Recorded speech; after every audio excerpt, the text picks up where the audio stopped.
வணக்கம். வாழ்க வளமுடன். நான் ஜோதிடர் குபேந்திரன் பேசுறேன். இது ஒரு நல்ல மருத்துவ பதிவுங்க. சரிங்களா? அதாவது கிட்னி, சிறுநீரகம் உங்களுக்கு நல்லா பலப்படணும், நல்லா செயல்படணும். அதேமாரி பாதிக்கப்பட்டவங்களும் இத செய்யலாங்க. ஏன்னா, இன்னைக்கு இந்த உலகத்தில நெறைய பூச்சி மருந்து, அடிக்கப்பட்ட உணவுகள தான் நம்ம நெறைய சாப்பிட்டுன்னுக்குறோம். சரிங்களா? அதனால கிட்னி தான் அதிகமா பாதிச்சு, இப்ப நெறைய பேர் பார்த்தீங்கன்னா, கிட்னி பாதிக்கப்பட்டு டயாலிசிஸ் கண்டிஷன்லாம் கொண்டாந்துடுறாங்க. சின்ன வயசுலேருந்து பெரியவங்க எல்லாருமே வராங்க. இப்ப மருத்துவமனையில பார்த்தீங்கன்னா, அதான் நடந்துட்டு இருக்கு இப்ப.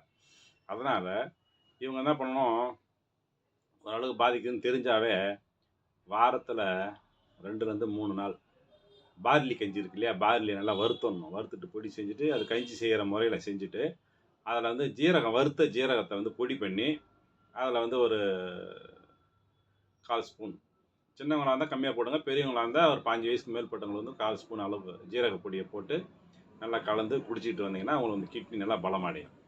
அது மட்டும் இல்லாம, தயிர் சாதம் சாப்பிடும்போது, தயிர் சாதத்து கூட மாதுளம்பழம் இருக்கு இல்லையா? அந்த மாதுளம்பழம், அத கொஞ்சம் ஒரு ஒரு கைப்பிடி அளவு சேர்த்து தயிர் சாதத்தில பெசஞ்சு அத அப்படியே சாப்பிட்டுன்னு வந்தாவே போதும்.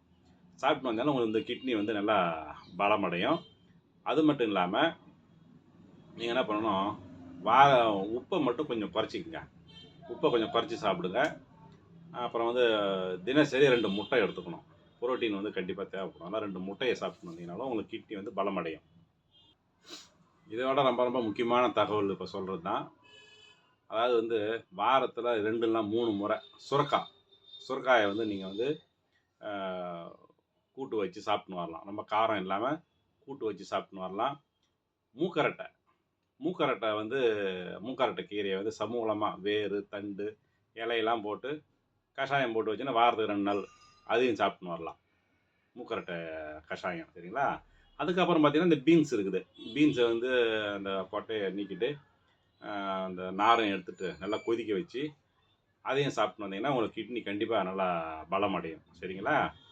இந்த பதிவு உங்களுக்கு பிடிச்சிருந்ததுன்னா லைக் பண்ணுங்க, ஷேர் பண்ணுங்க. நன்றி, வணக்கம்.